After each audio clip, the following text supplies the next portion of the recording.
Het wielercriterium in Heerlen begon vrijdag met een paracyclingwedstrijd. En dat is een thuiswedstrijd voor wereldkampioen Mitch Verliezen.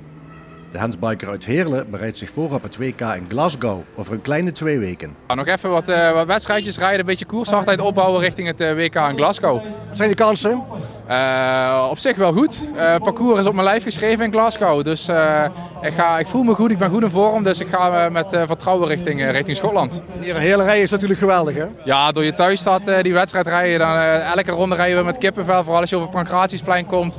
Dat is toch elke ronde weer kippenvel. Dus echt genieten. Je wint zoveel, is er nog wel op te brengen om dat door te blijven gaan? Zeker. Want de concurrentie hijgt in mijn nek. Vooral internationaal. Dus ik moet blijven verbeteren. Anders dan rijden ze me links en rechts voorbij. Dus er is zeker nog genoeg motivatie om door te gaan. Mitch Verliezen, en ik krijg natuurlijk de felicitaties en applaus.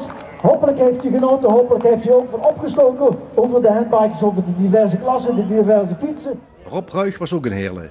De vroegere profrenner begeleidt jonge Limburgse wielrenners. Ik ben zelf als jonge begonnen, geboren in Heerlen, opgegroeid in Valkenburg en al die jeugdcategorieën doorlopen. En ik zag dat er een gat was ontstaan en dat heel veel jonge jongens zeg maar, heel ver buiten de provincie gingen fietsen. En ik denk, nou, daar moeten we verandering in brengen. Want ik zou het mooi vinden als we na Wout Poels en Tom Dumoulin is al gestopt, Mike Teunissen nog, dat we dan ook weer nieuwe Limburgers dadelijk in het profpeloton hebben rondfietsen. En daar probeer ik met een heel begeleidingsteam en natuurlijk een grote groep aan partners proberen we daar verandering in te brengen. Wout Poels, een van de hoofdrolspelers in Heerlen, heeft voor de wedstrijd lekkere trek. Is het ook broodjes pakket hier? Poels won een zware bergrit in de Tour. Vlak voor de finish kreeg de renner uit Blitterswijk nog een high five van zijn beste vriend. Ja, het is wel mooi dat je met je beste vriend kan delen zo'n moment. En het is ook heel toevallig, of niet toevallig dat hij er is, maar wel dat hij die rit wint. En dat hij daar op dat moment zo kort bij de finish is, dat is wel heel mooi. Heb je jarenlang voor Chris Froome gesleurd ook op. Dit jaar heb je misschien maar meer voor eigen kans mogen gaan. Heb je dan achteraf toch niet spijt dat je dat vroeger niet hebt kunnen doen? Nee, dat was toen een keuze en daar heb ik ook heel erg van genoten. Ook toen 4 keer met de gele trui op de Champs-Élysées, dat was ook heel mooi. Maar ja, dit is natuurlijk helemaal top. Maar nog een appje gekregen van Chris Froome, proficiat? Volgens mij op Twitter heeft hij wat gestuurd. Wilco Kelderman sleurde tijdens de Tour de France in de bergen een aantal keren het peloton in stukken en hielp zo ploegmakker Jonas Vingegaard aan de Tourzege. Ja, zeker. Dat is mijn werk, hè? Ja. Is het niet jammer dat je af en toe voor eigen kans kan gaan als je in zo'n team zit? Op zich niet. Als je de Tour kan winnen met de ploeg, dan is dat ook mooi. Is die overschakeling nog groot als je van een Tour gaat naar zo'n criteriumcircus?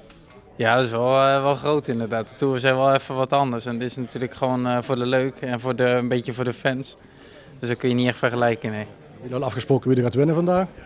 Nee. Maar hoe is dat nou? Is dat gevaarlijk zo rijden, die criterium? Soms heb je die kleine steentjes toch wel, smalle straatjes, publiek wat misschien niet helemaal geïnteresseerd is in wielrennen, die meer drinken en zo. Link? Nou, dat valt wel mee. Ligt eraan. Als het gaat regenen, dan wordt het misschien wel link. Maar weet je, ik ga hier niet de risico's opzoeken. Dus ik weet wel wat ik moet doen. Voorzichtig aan. Hoe ziet de rest van het programma eruit? Ronde van Spanje? Ja, ik ga de Ronde van Spanje doen. Dat is over 4 weken of zo. Dus nu een beetje rustig aan doen. En dan 2-3 weken hard trainen en dan Ronde van Spanje. Weer sleuren in de bergen dan? Ja. Daar ben je goed in, toch? Ja, daarom. Leo Mengelers mag de renners wegschieten en dan is de profwedstrijd begonnen. Criteriums worden ook wel rondjes rond de kerk genoemd. Het zijn natuurlijk geen belangrijke wedstrijden, maar een leuke manier voor het publiek om de renners, die het hele jaar op tv te zien zijn, nu eens van dichtbij en in het echt te bekijken. De publieke belangstelling leek op het eerste gezicht niet zo groot, maar bij de horecagelegenheden werd het nuttige met het aangename verenigd en werden de renners met drankje in de hand luid aangemoedigd. Het was dan ook niet heel verrassend dat Tour-etappewinnaar Wout Poels uiteindelijk won. Wilco Kelderman werd tweede. Wout Poels!